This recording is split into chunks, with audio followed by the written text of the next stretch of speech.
Station, this is Houston. Are you ready for the event? We are ready. NASA HQ, this is Mission Control Houston. Please call station for a voice check. Station, this is Bill Nelson and Pam Melroy. How do you hear me? Hey, Bill. Hi, Pam. Expedition 72's got you loud and clear from the ISS. Welcome aboard. Well, Happy New Year. What are you guys looking forward to up there in the new year?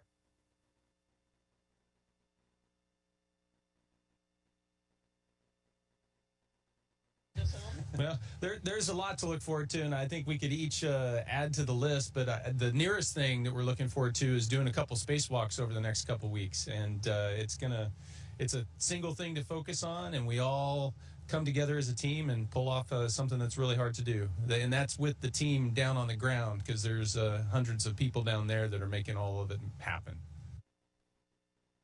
Well, Pam's here with me. She wants to greet you as well. What a joy it is to see you guys, Butch, Suni, Don, and Nick, all back in one of the most fabulous places in the entire universe, our gorgeous International Space Station. So Happy New Year, and I'm excited about your spacewalk too. That's you and Suni, right? Is that right, Nick?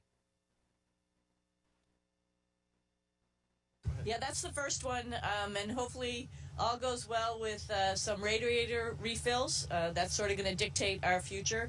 And if that all goes well, the team has a lot to do on the ground there. Then Nick and I will do the first one next week, and then Butch and I will do the one on the following week. Hey, guys, are you going to be pulling any other special videos such as you did for the Olympics, where you all had your own Olympics on the International Station?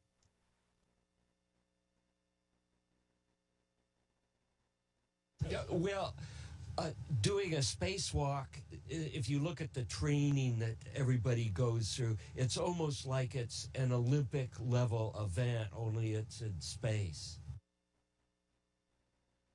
You know, but we try to find ways to have fun, and I think I wasn't here when they made that first video. I'd look forward to doing something like that. Just before we got on here, we were all practicing doing a group forward flip, trying to perfect it. Maybe we should show that off. Yeah. Absolutely.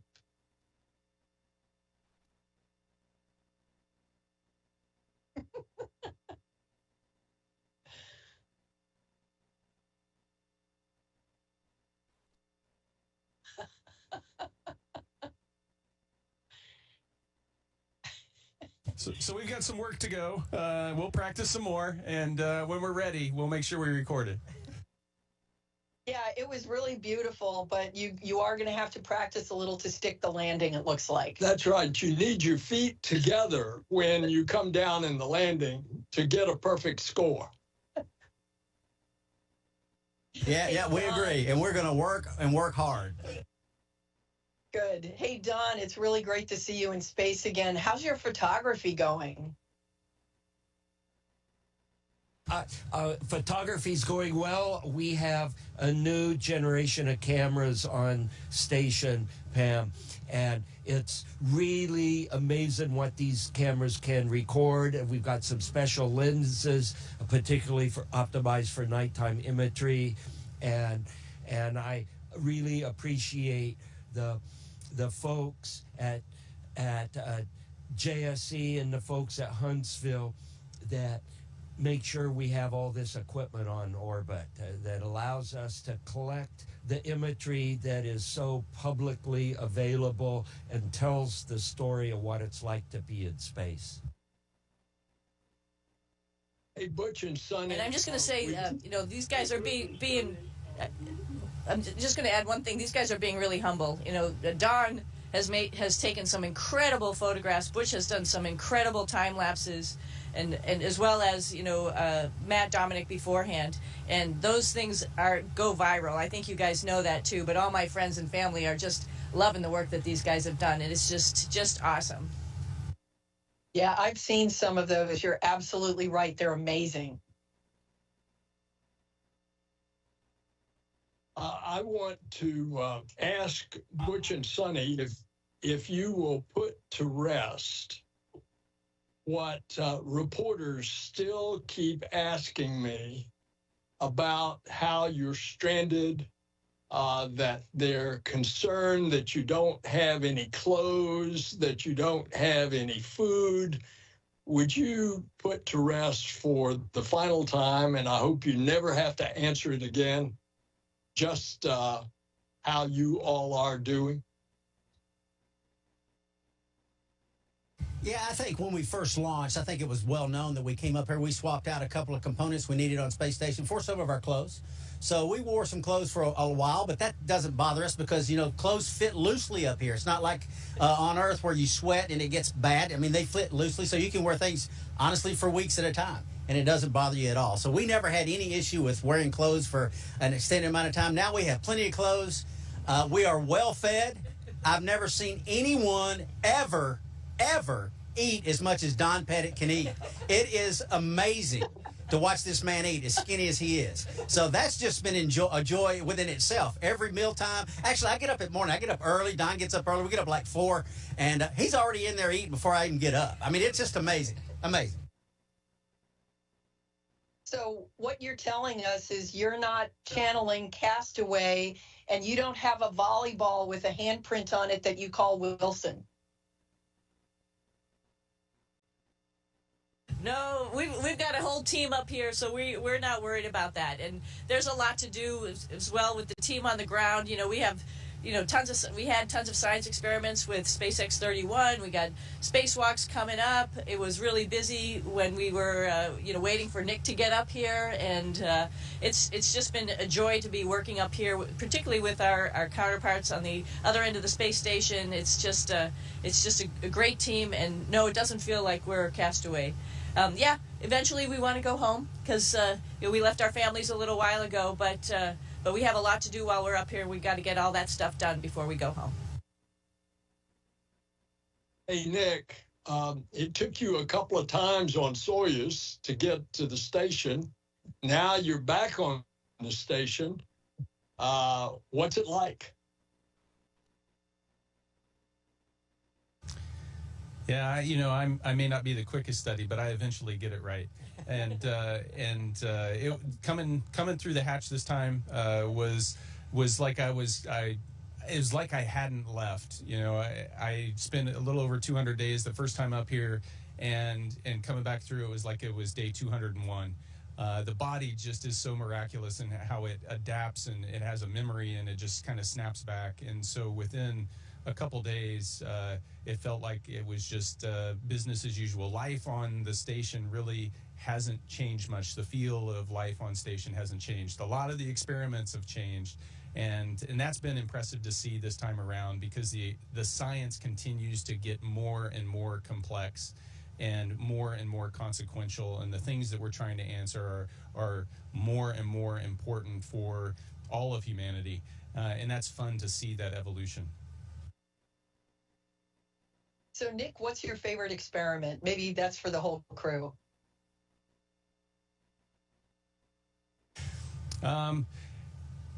The experiment that I've spent a lot of time on, a little over 60 days, I've been growing algae, and it's been fun because for a couple reasons. One, it's really important. We're trying to figure out how do we create life support systems that are sustainable beyond Earth orbit, that we don't have to continually resupply because they're not closed loop systems. And so algae is a potential source for that, so that they can consume our carbon dioxide and produce oxygen for us. And oh, by the way, if we produce a little bit more, we can also consume it as food. And so it's a really neat idea there's a lot of research going into it. But it's also been fun because as part of this experiment, every couple weeks I get into new equipment, and there's notes from the research team in there. They didn't know who was going to be working on it, but they passed up notes, and those have been so special to kind of unopen as I go along, and it makes you feel connected to just the teams of people on the ground that have been doing this research for years and years. and you get to be part of that, even if it's only for a couple weeks up here. It's really special. From the early days of the space shuttle program, we were working on experiments like the protein crystal growth. Is any of that going on? How about other medical experiments that might be going on? There have been protein crystal growth experiments that JAX have been doing right behind us in these containers that are called Frosty, and they can also be used as an incubator at elevated temperatures, and that's what they've been doing with the protein crystal growth. JAXA also has another apparatus just about 3 racks in front of us on the aft side that is also used for protein crystal growth. So it is still a viable topic. People are still working on it all these years since you flew on the shuttle, and we're working on it then.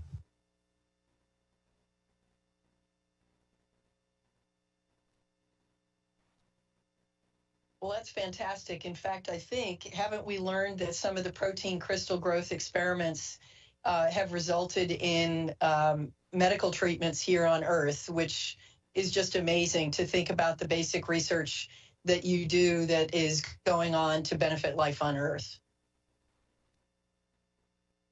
Yeah, and Pam, to be honest, I've lost track of the extension of the protein crystal growth experiments to application in human testing. I have not been up with it because the past 2 years I've been studying these things called EMER procedures with a fire and depress, and we actually had a fire warning go off this morning, got everybody out of the sack, and it was a false indication.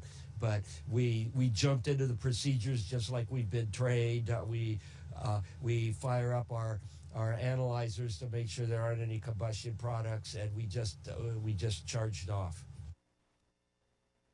Speaking of fires, there is a raging fire that is starting to really seriously damage Southern California. Have you all been able to see that out the window of the space station? Our orbit has not cooperated yet. We've been able to observe the fires in the Congo region, their annual slash and burn that they do for taking care of their agriculture, and they're visible both during the day and at night. You can see the flame fronts at nighttime, and as soon as we get either day pass or night pass over Southern California, we're going to be using the photo equipment that I talked about earlier to record that and share it with everybody on Earth. We really appreciate that, Don. I think being able to see wildfires from space is just one way that NASA, both from the space station but also from our other Earth-observing satellites, is trying to help in this terrible wildfire situation. So just keep everybody there in your thoughts and prayers. And we're kind of worried about the Jet Propulsion Lab and our staff there. So I know that they would appreciate your thoughts. And speaking of the Jet Propulsion Lab, we just have done an extensive amount of testing and decision-making, and just announced that we have a viable plan for return of the samples from Mars. So everything that you all are doing on the station is going to get us ready to go to the moon, and then eventually to Mars. And in the meantime, we've got a viable plan. We're bringing back 30 titanium tube-filled cores from the surface of Mars.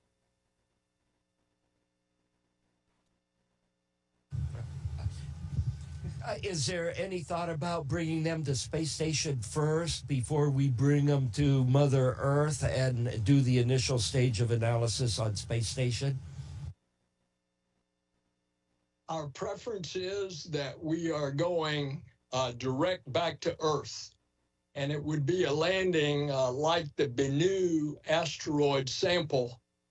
It would land with parachutes in the Utah desert. That's the preferred return on the European return vehicle.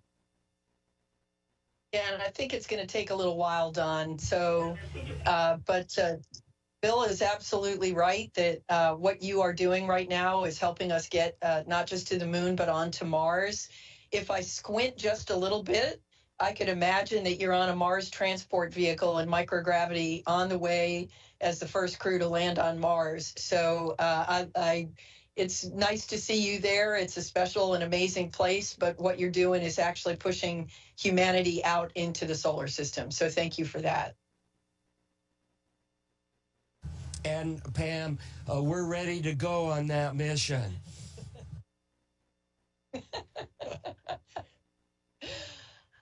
Hey guys, we just want you to know how much we appreciate what you do, that you represent not only America, you represent all of humanity.